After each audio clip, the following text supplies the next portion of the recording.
Assalamu alaikum. After discussing the Bose-Einstein statistic, Fermi-Dirac statistic, and Max-Boltzmann statistic, now we are going to discuss the distribution function.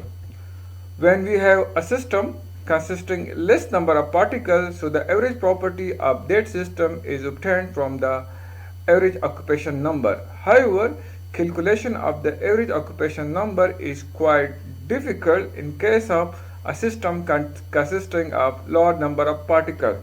So in such a situation, we take advantage of distribution function, which actually represent the probability of finding the particle in an energy state in terms of energy E at a given temperature T. Since we have three different statistics for a different system of particles, so we have three distribution function as well for different system of particles. So let us start with the Bose-Einstein statistic, where the thermodynamic probability is given by this relation.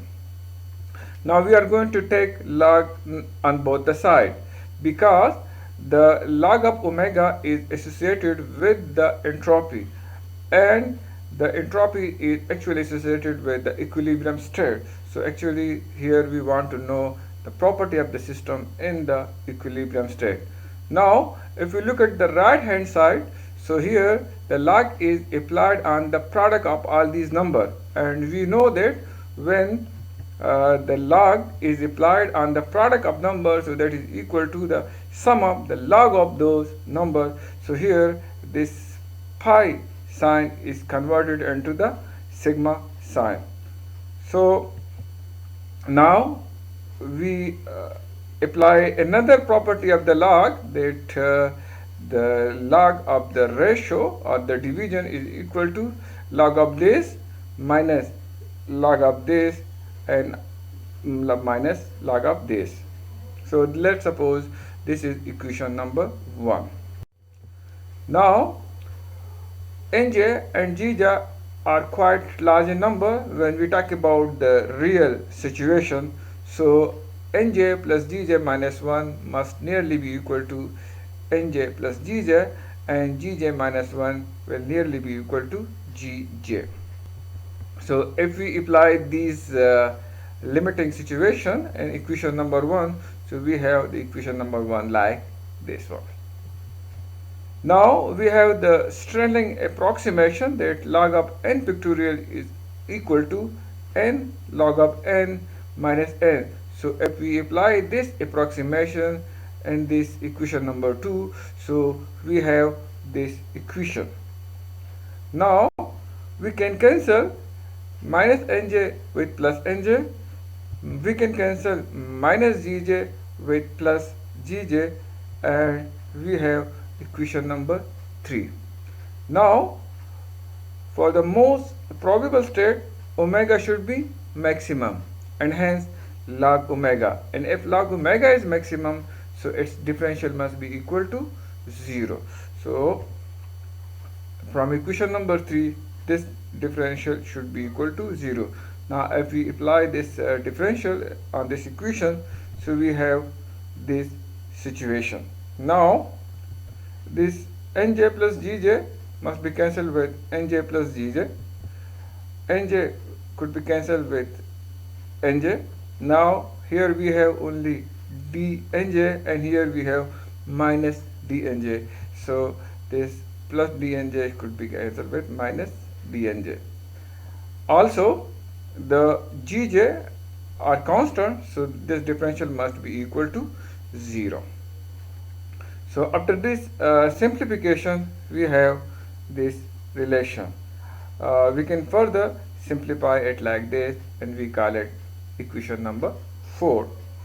Now as all the microstates are equally probable, so we can use the Lagrange method of undetermined multipliers.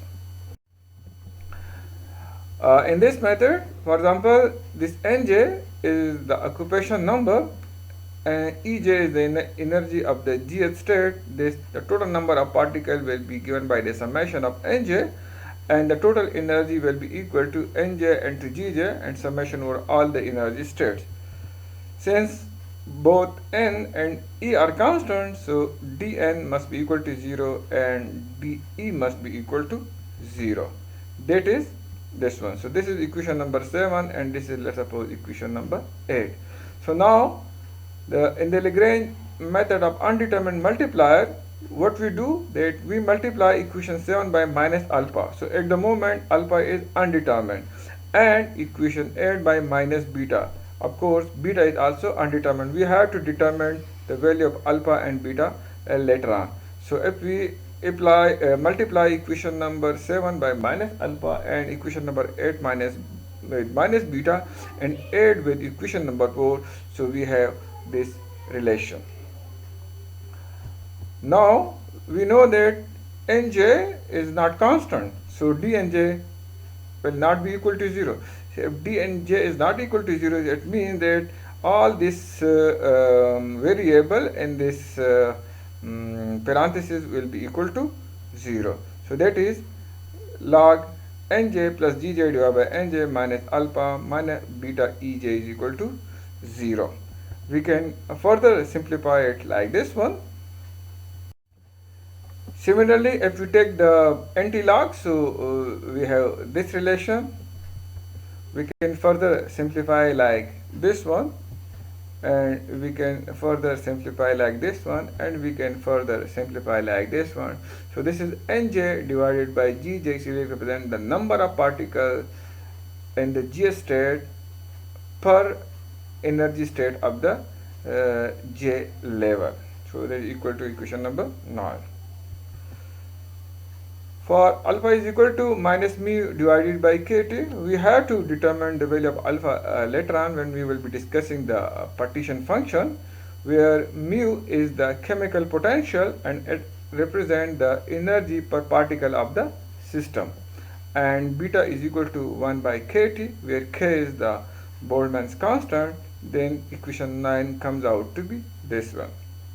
We can further simplify it like this, and equation number 10 is known as the Bose-Einstein distribution function.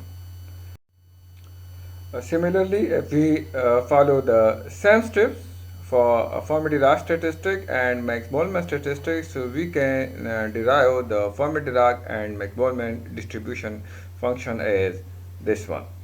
And this is for the Fermi-Dirac and this one is for the Max-Boltzmann.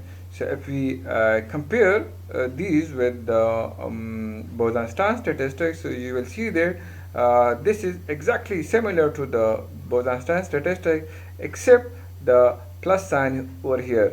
So in Bose-Einstein statistic we have the minus sign over here, and in Fermi-Dirac statistic we have the plus sign over here. And if you compare this with the Max-Boltzmann statistic, so here we don't have the plus 1 or minus 1. The Fermi-Dirac statistic is interesting in a sense when we consider the chemical potential at the absolute 0. So the chemical potential at absolute 0 in a system following the Fermi-Dirac statistic is known as the Fermi energy. So if you put mu is equal to EF in equation number 11, so we can write equation 11 like this, and we call this equation number 13.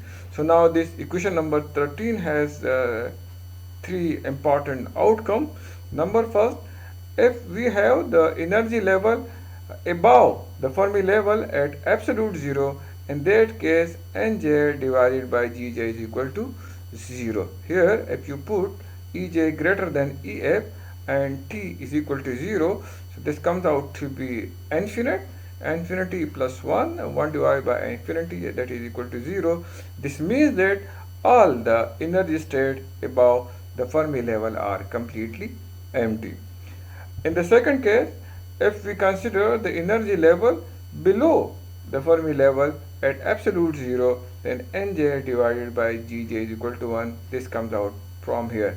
For example, if Ej is less than Ef, so this is negative, and if T is equal to 0, that means E is equal e to the power minus infinity, and e to the power minus infinity is actually equal to 0. So this comes out to be 0, and then this whole ratio will equal to 1, and this means that all the states below the Fermi level are completely filled.